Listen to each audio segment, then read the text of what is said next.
Good morning, everyone. My name is M Stackhouse, and welcome to today's video where we're going to be covering the topics of 401ks and IRAs and helping determine which one would be best for you. So let's dive in. First things first, we need to know what a 401k is and how does it work. A 401k is a tax-advantaged retirement savings plan offered by many employers that allows you to save and invest a portion of your paycheck before taxes are taken out. So before I dive into the advantages and disadvantages of a 401k, I want to make sure we're all understanding how the taxes work behind a 401k. So whenever you put money into that 401k, respectively from your paycheck, you're going to get a tax deduction. So let's say you make $50,000 a year and you were to add money to your 401k. Those dollars that you're adding to the account are going to lower your adjusted income. So you're going to pay less taxes in the year of the contributions. Now, whenever you take money out of the 401k, it will be taxed at distribution. For most individuals, this is going to be age 59 and a half. But as you'll see, there is a little loophole where you can get your money out a little bit sooner whenever we start looking at the advantages here. So the first advantage is going to be employer 401ks offer a match most of the time. So I broke down an example here. Again, let's assume somebody is making $50,000 per year and the employer offers to match 50% of your contributions up to a 6% maximum. Well, let's assume the employee puts away 6% of their salary or $3,000 for the calendar year. In the event they did that, the employer is going to give them an additional $1,500 that is theirs to keep, assuming they meet the vested schedule. Another advantage of a 401k is going to be you have higher contribution limits than what you would with an IRA.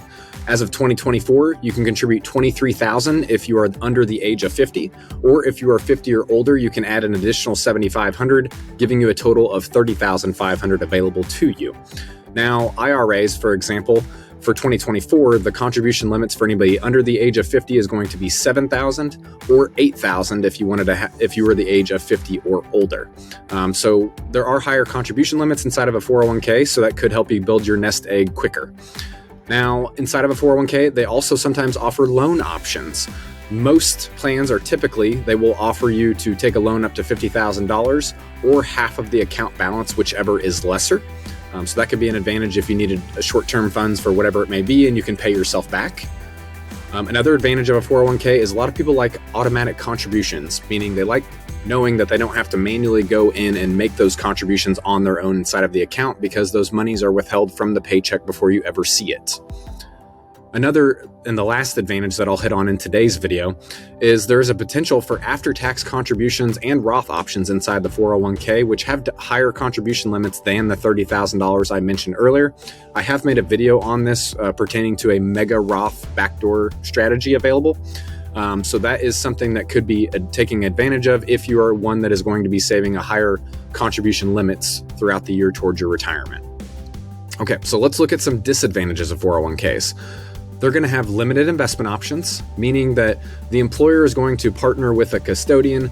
That custodian is going to offer you, I've seen anywhere from 10 investments all the way to 50 or 60 different investments, depending on the plan itself. Now, that may seem like a lot, but IRAs are much more flexible, and we'll get into that a little bit further on down my list here. Another thing people aren't necessarily aware of as often is you could potentially have higher fees inside of your 401k. You most of the time are not going to see this on the 401k balance. It's more going to pertain to the investments that are offered inside of that 401k. They do tend to have a fee tied to them that could be found to be higher than what you might be able to find in an IRA elsewhere.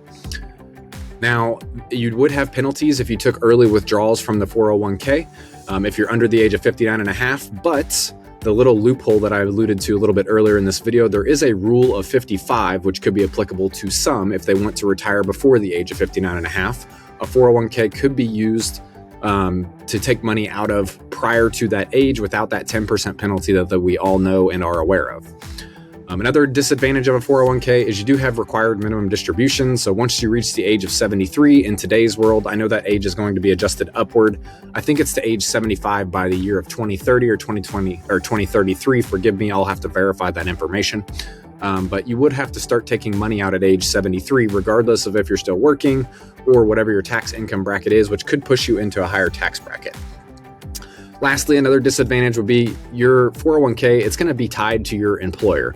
Meaning, I know that you can roll your 401ks from your current employer, or previous employer to the new employer in the event you have a change of careers, but it can be cumbersome. And there's not going to be as much flexibility again inside those investment options that are offered inside of the 401k. So there are other ideas that you can take advantage of here. You can roll it into an IRA or a new employer's plan. So know that you have flexibility here. Okay, so, I have a typo here. I meant to put what is an IRA and how does it work on my presentation here, but for simplicity's sake, I'm going to leave this alone. I will make an adjustment on this. If anybody would like a copy of this presentation, I'm going to make a link in the description below as well, so you can download this for your future reference. But again, what is an IRA and how does it work? It is an individual retirement account. That's what IRA stands for. It is a retirement savings plan available to anybody with earned income.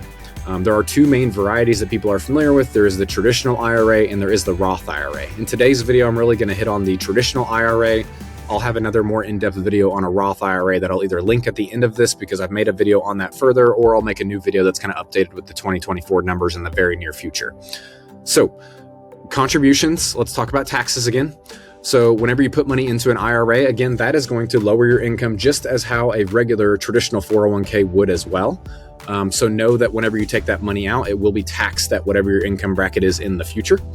So since we have that in mind, let's look at some of the advantages and disadvantages. So some of the advantages we'll begin with, there are going to be many more investment options available to you inside of an IRA relative to a 401k. Some of the big ones that people are familiar with are going to be stocks and bonds and ETFs and mutual funds, although you may find some ETFs and mutual funds inside the 401k. That's normally all it's going to have available to you, unless you've got a really baller plan, which I would love to take a peek at sometime. But IRAs can also allow you to invest in some more sophisticated instruments. This can include certain types of real estate and even options contracts in the event you've got the right type of account set up. It allows you freedom to tailor your investment strategy to whatever it may be that you need it for in the future. Another advantage of an IRA is you're going to also get the tax deduction for those contributions. So like a 401k, as I kind of alluded to on taxes, it will lower your income. This could be a very useful tool because you can actually take advantage of IRA contributions all the way up till tax deadline.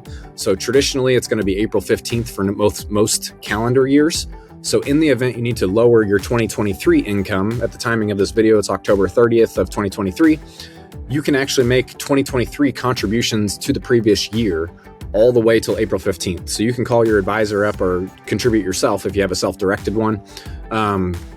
Middle of March, for example, you can put away a couple extra $1,000 if you needed to move your income to a lower bracket to qualify for certain tax benefits or whatever it may be. On IRAs, there are going to be no required minimum distributions on Roth IRAs. So that is the second type of account I alluded to a little bit earlier. I need to update this number too. It's 73 for RMDs. But you're not going to be forced to take your money out when you each reach that retirement age of 73. Based on current world, again, that will be adjusting upward to age 75. So that is an advantage of having a Roth IRA relative to a traditional IRA or even a regular 401k. Another advantage of IRAs is there's no age limit for contributions. So if you wanted to work into your later retirement years, if you wanted to have passive income, or if you wanted to take advantage of whatever tax benefits are available in the future to you because you are still working, IRAs could be a very useful tool with that as well. And lastly, you're going to have flexibility in your brokerage choice. So there are many different brokers and investment advisors out there. You can shop around with as many of them as you would like to see what investments they are partnered with or they have available inside of their custodians that they work with. So that can be very advantageous, again, relative to the 401k where you may have limited investment options inside of those types of accounts.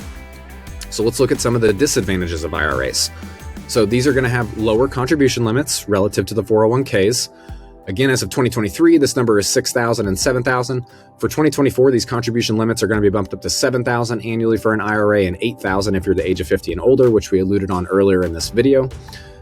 You're not going to get any employer match. So whenever somebody's considering looking at IRAs versus 401ks, most of the time it makes sense to start with a 401k and at least get the free match that the employer offers, because an IRA is not going to give you any free money that you can save for yourself in the future. Once you've maximized those, then you'd consider looking at IRAs most of the time, but we'll get down to the conclusion at the end of this video on what might be best for you. So you're not going to get an employer match. That is a downside of it. There are going to be income limits that are applicable to you based on how much you make. You may not qualify for those tax deductions if you make over a certain dollar amount.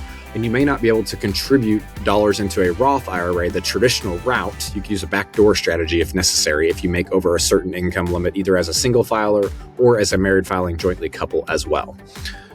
Now, there are penalties for early withdrawals as well inside of IRAs. Although there is an item to note, in the event you're wanting to purchase a first-time home, or if you have a medical situation, or if you want to use your monies for education, you can normally avoid that 10% penalty. Please talk with your tax advisor to make sure it is going to be applicable to you. But most of the time, IRAs are going to have a 59.5 rule where you need to wait to touch those monies until the future, until you reach that age at least.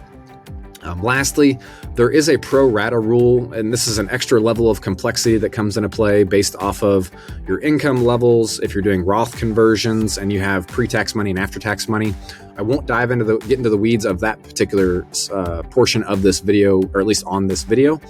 But please take into consideration that if you're going to be taking advantage of conversions on your IRAs, like paying the taxes today to grow the money tax-free tomorrow inside of a Roth, there are some additional extra steps you may need to take based off of your situation. So in conclusion, which one is going to be best for most individuals out there? For most individuals, it's not going to be a cut single answer of black and white, picking the 401k or the IRA. It's normally going to be a combination of the both of them, because there are disadvantages and advantages to the both of them. But in short, you're going to want to mainly look at your current income levels, your expected future income, your investment preferences, and your retirement goals, because those can all come into play.